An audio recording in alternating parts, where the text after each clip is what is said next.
Fact number 1 ଏହି ଫଟୋରେ ଦେଖାଯିବା ମହିଳାକୁ ସ୍କର୍ପିଅନ୍ କୁଇନ୍ ବୋଲି କହିଥାନ୍ତି କାରଣ 600 ବିଚ କଙ୍କଡ଼ା ଥିବା ଗୋଟେ ଗ୍ଲାସରେ ତିଆରି କରିବା ଏକ ଛୋଟ ରୁମରେ 32 ଦିନ ପର୍ଯ୍ୟନ୍ତ ରହି ରେକର୍ଡ ସୃଷ୍ଟି କଲା। ଏହି 32 ଡେଜ୍ ମଧ୍ୟରୁ ମାତ୍ର 7 ଥର ହିଁ ବିଚ କଙ୍କଡ଼ା କାମୁଡ଼ିଥିଲା ଏବଂ ଦିନକୁ 15 ମିନିଟ୍ ମାତ୍ର ବାହାରକୁ ବାହାରିଥାନ୍ତି। ବଡ଼କା ସମୟ ସବୁ ସେଇ ଛୋଟ ଗ୍ଲାସ ରୁମରେ ହିଁ ରହି ଟିଭି ଦେଖିବା, ବହି ପଢ଼ିବା, ଶୋଇବା ଏପରି କରିଥାନ୍ତି। ଫ୍ୟାକ୍ଟ ନମ୍ବର 2 ଆମେ ଆମ ଡେ ଟୁ ଡେ ଲାଇଫରେ ଦେଖୁଥିବା ଜେସିବିର ନାମ କ'ଣ? ଆକ୍ଚୁଆଲି ଏହି ଗାଡ଼ିର ନାମ ଜେସିବି ନୁହେଁ। ଜେସିବି ବୋଲିବାଟା କେବଳ ସେଇ କମ୍ପାନୀ ନାମ ହୋଇଥାଏ। ହେଲେ ଜେସିବି ବୋଲି ଡକାଯିବା ଏହି ଗାଡ଼ିର ନାଁଟା ହେଲା back wheel loader. Fact number 3 ଆଜିକାଲି ପ୍ଲାଷ୍ଟିକ ବ୍ୟବହାର ଯେଉଁ ମାତ୍ରାରେ ବଢ଼ି ଚାଲିଛି ତାହା ଆମେ ଜାଣିଛେ। ହେଲେ ଇଲେନ୍ ମାକାର୍ଥର ଫାଉଣ୍ଡେସନ ମାନେ କରିବା ଏକ ଷ୍ଟଡି ଅନୁସାରେ 2050 ମସିହା ଆଡ଼କୁ ସବୁ ସମୁଦ୍ରରେ ଥିବା ମାଛମାନଙ୍କ ଓଜନ ଠାରୁ ଆମେ ସବୁଦିନ ୟୁଜ୍ କରିସାରି ଫିଙ୍ଗିବା ପ୍ଲାଷ୍ଟିକର ଓଜନ ହିଁ ଅଧିକ ହୋଇଥାଏ ବୋଲି। 2050 ମସିହା ହେଲା ବେଳକୁ ସବୁ ସମୁଦ୍ରରେ ଥିବା ମାଛମାନଙ୍କ ଓଜନ ମିଶି 895 ମିଲିୟନ ଟନ୍ସ। ସମୁଦ୍ରରେ ଥିବା ସବୁ ମାଛର ଓଜନ ଏତିକି ହେଲେ ସମୁଦ୍ରରେ ଥିବା ସବୁ ପ୍ଲାଷ୍ଟିକ ମିଶି ପାଖାପାଖି 93 କୋଟି 70 ଲକ୍ଷ ଟନ୍ସ ପର୍ଯ୍ୟନ୍ତ ପହଞ୍ଚି ପାରେ ବୋଲି ଏକ ଭାବନା। ଫ୍ୟାକ୍ଟ ନମ୍ବର 4 ଆମ ଇଣ୍ଡିଆରେ ସମସ୍ତେ ଅଫିସ ଯିବା ପୂର୍ବରୁ ଗାଧୋଇଥାନ୍ତି କିନ୍ତୁ ଜାପାନରେ ସେମିତି ନୁହେଁ। ଜାପାନରେ ଅଫିସରୁ ଫେରିଲା ପରେ ହିଁ ଗାଧୋଇଥାନ୍ତି।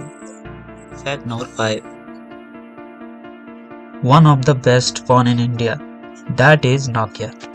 କାହିଁକି ନା ଆଜିକାଲି ଆଇଫୋନକୁ ଦେବା ଭ୍ୟାଲ୍ୟୁ ଟୁ ବି ଆଗରେ ଆମ ଇଣ୍ଡିଆରେ ନୋକିଆକୁ ଦିଆଯାଉଥିଲା। ଆପଣଙ୍କ ମାଇଣ୍ଡରେ ଏହି ଡାଉଟ୍ ଥରେ ନା ଥରେ ଆସିଥିବ। ଡାଉଟଟା ହେଲା ନୋକିଆ ଫୋନ୍ ସୁଇଚ୍ ଅନ୍ କିମ୍ବା ସୁଇଚ୍ ଅଫ୍ କଲା ବେଳେ ଦେଖାଯିବା ଏହି ଦୁଇ ହାତ କାହାର? ଜାଣିନ? ତାହେଲେ ଡୋଣ୍ଟ ୱରି। ଏହି ପିକ୍ଚରରେ ଥିବା ଦୁଇ ହସ୍ତ ମଧ୍ୟରୁ ଜଣଙ୍କର ହେଲା ମାର୍ଥା ଷ୍ଟିଭର ବୋଲି ଏକ ମହିଳାର ଓ ଦ୍ୱିତୀୟଟା ହେଲା ଜାକାରି ଜନସନ ନାମକ ଏକ ପୁରୁଷର।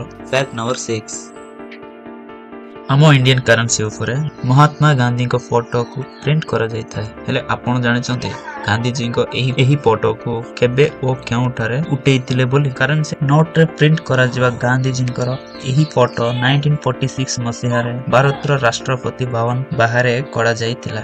ଫ୍ୟାକ୍ଟ ନମ୍ବର 7 ଯେଉଁମାନେ ଅଧିକ ସ୍ମୋକ୍ କରିଥାନ୍ତି ସେମାନେ ଗ୍ରୀନ୍ ଚିଲି ବା କଞ୍ଚା ଲଙ୍କା ଖାଇବା ଦ୍ୱାରା ଲଙ୍ଗ ପାଇଁ ବହୁତ ଭଲ ହୋଇଥାଏ ଏବଂ ଲଙ୍ଗ କ୍ୟାନ୍ସର ହେବା ଚାନ୍ସେସ୍ ମଧ୍ୟ ବହୁତ କମ୍ ହୋଇଥାଏ। ଫ୍ୟାକ୍ଟ ନମ୍ବର 8 ଡେନାଟୋନିୟମ ବେଞ୍ଜୋଏଟ୍ ଏହା ଦୁନିଆର ସବୁଠୁ ଅଧିକ ପିତା ହେବା କେମିକାଲ। କେତେ ପିତା ମାନେ ଆମେ ଯଦି 1000 ଲିଟର ପାଣିରେ କେବଳ 30 ଗ୍ରାମ ଏହି କେମିକାଲ ମିଶାଇବା ପାଣି ଆମେ ପିଇ ପାରିବା ନାହିଁ।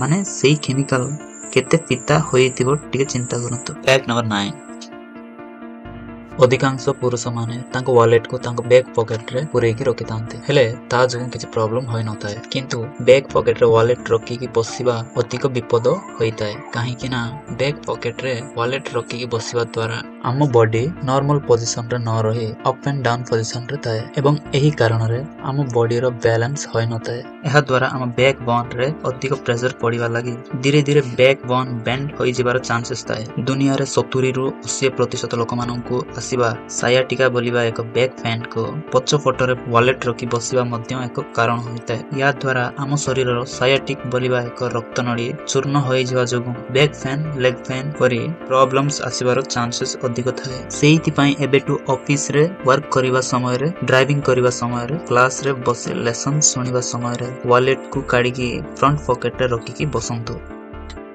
ଫ୍ୟାକ୍ଟ ନମ୍ବର 10 ଆମେ ବ୍ୟବହାର କରିବା ସବୁ ଚାଇନା ବସ୍ତୁ ଗୁଡ଼ିକରେ ମେଡ୍ ଇନ୍ ଚାଇନା ବୋଲି ଲେଖା ହୋଇଥାଏ। କିନ୍ତୁ ସେଇ ମେଡ୍ ଇନ୍ ଚାଇନା ଲେଖା ହେବା ଷ୍ଟିକର ମାତ୍ର ସାଉଥ କୋରିଆରେ ତିଆରି ହୋଇଥାଏ। ବୋଧେ ସେଥିପାଇଁ ହୁଏତ ଚାଇନା ପ୍ରଡକ୍ଟ ଜଲ୍ଦି ନଷ୍ଟ ହେଲେ ମଧ୍ୟ ସାଉଥ କୋରିଆ ଷ୍ଟିକର ମାତ୍ର କିଛି ହୋଇନଥାଏ।